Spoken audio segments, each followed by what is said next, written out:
Bismillahirrahmanirrahim. Assalamualaikum warahmatullahi wabarakatuh. Alhamdulillahirabbil alamin. Allahumma shalli ala sayidina Muhammad wa ala ali sayidina Muhammad. Rabbi shrah li sadri wa yassir li amri wa hlul 'uqdatam min lisani yafqahu qawli. Rabbi zidni ilma warzuqni fahma. Amin ya rabbal alamin.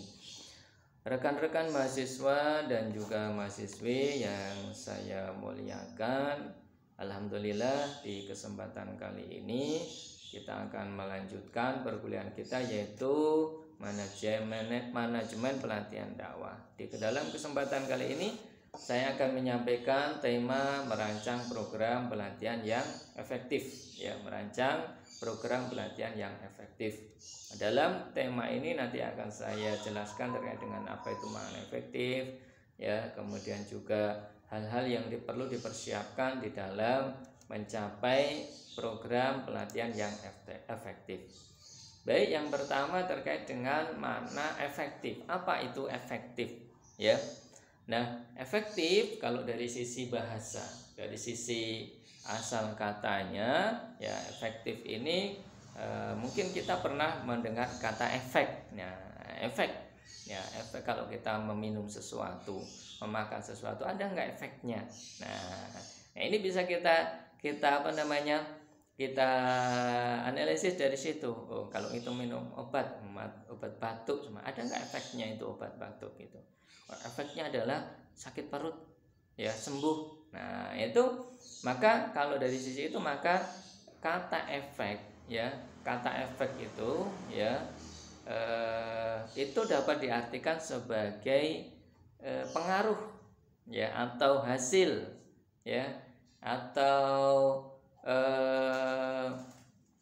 manjur atau tidak, mujarab atau tidak, dapat membawa hasil, atau dapat membawa pengaruh. Efek itu adalah pengaruh, hasil, atau hasil. Sehingga jadi efek adalah suatu hal yang memiliki hasil, memiliki efek tertentu.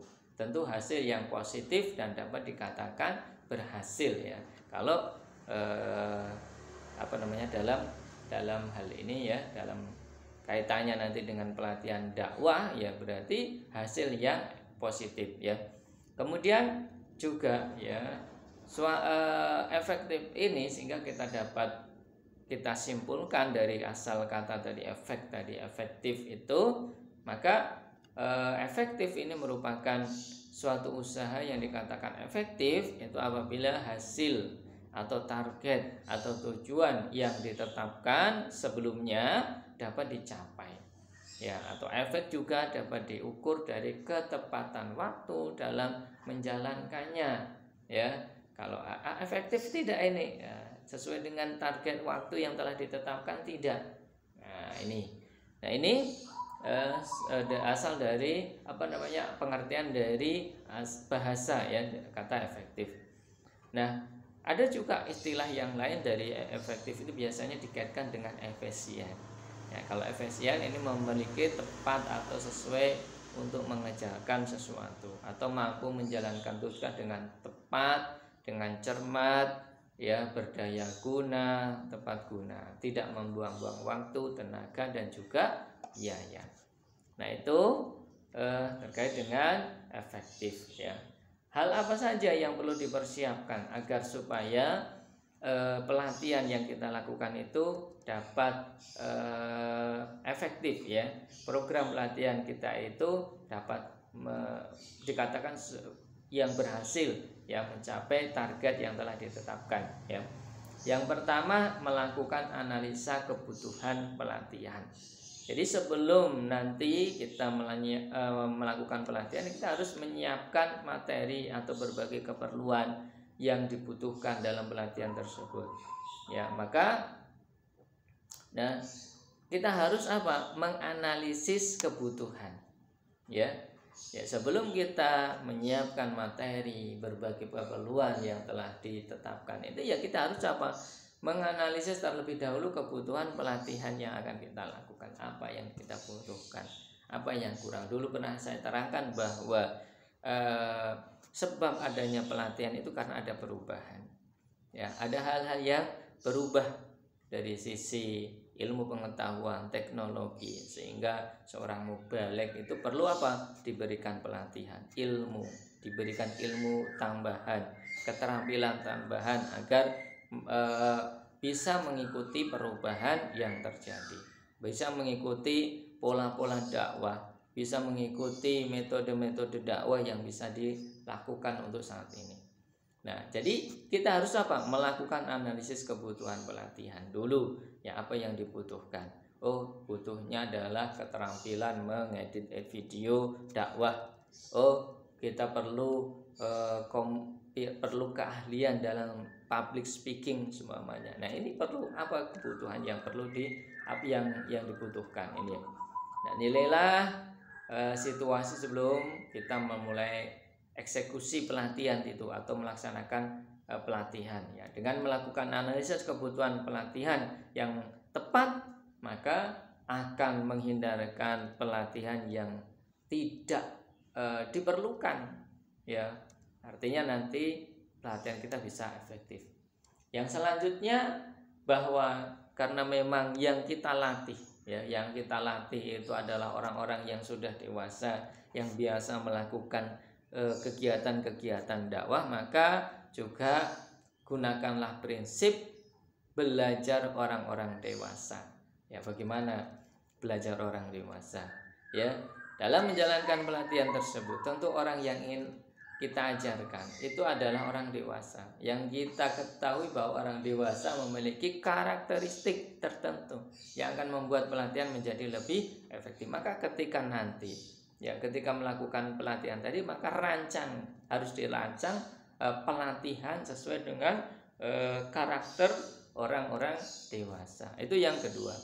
Kemudian juga yang selanjutnya, setelah menganalisis kebutuhan, merancang program pendidikan orang-orang dewasa, ya, kemudian menetapkan tujuan dari pembelajaran. Ya, kita tetapkan tujuan pembelajarannya ya. Setiap pelatihan yang dilakukan maka harus memiliki sebuah tujuan, sehingga nanti pelaksanaan itu ya akan dapat dilaksanakan dengan mudah karena sudah ada tujuan yang akan dicapai. Oh, ini loh yang harus kita capai, sehingga nanti yang dipersiapkan itu sesuai dengan yang akan dicapai. Yang dipersiapkan, yang dirancang, ya, yang disurvei, ini semuanya sesuai dengan tujuan. Ya, ini menetapkan tujuan. Ya, karena mungkin tujuan ini sangat penting sekali. Nah, kemudian mendesain materi pelatihan. Ya, ini harus didesain sesuai didesain supaya nanti sesuai dengan kebutuhan yang telah ditetapkan tadi, yang sesuai dengan kebutuhan yang diperlukan. Materinya juga harus dipersiapkan untuk mencapai targetnya tadi, ya, target yang telah ditetapkan, karena kita tahu kebutuhan kita. Kemudian mengembangkan materi pelatihan. Nah, ini juga harus disampaikan kepada para pelatih, para pemateri, supaya nanti mereka bisa mengembangkan materi ya dari kurikulum yang telah ditetapkan, dari silabus yang telah ditetapkan. Mereka akan bisa mengembangkan materi, ya, mengembangkan materi-materi sehingga nanti akan mencapai target, ya, pengetahuan maupun skill. Kemudian ketika kita sudah merancang itu semua, maka harus memulai pelatihan tadi, melaksanakan pelatihan harus dimulai, ya, dengan persiapan-persiapan yang telah ditetapkan, ya, yang dirancang dari mulai survei, dari pembentukan kepanitiaan, dari mempersiapkan semua kebutuhan-kebutuhan, dan akhirnya kita akan melaksanakan pelatihan dengan mudah, ya.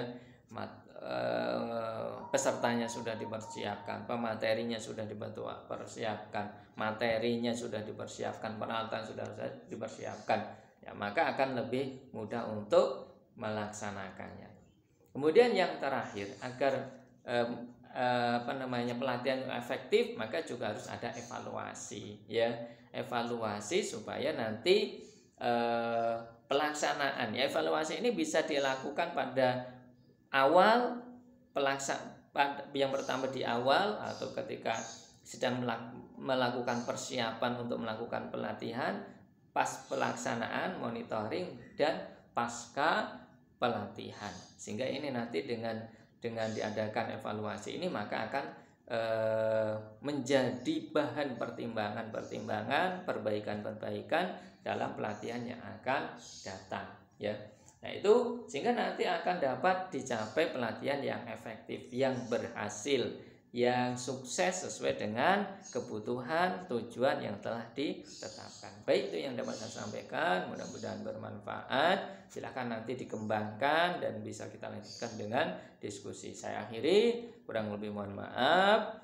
Wabillahi taufiq wal hidayah. Wassalamualaikum warahmatullahi wabarakatuh.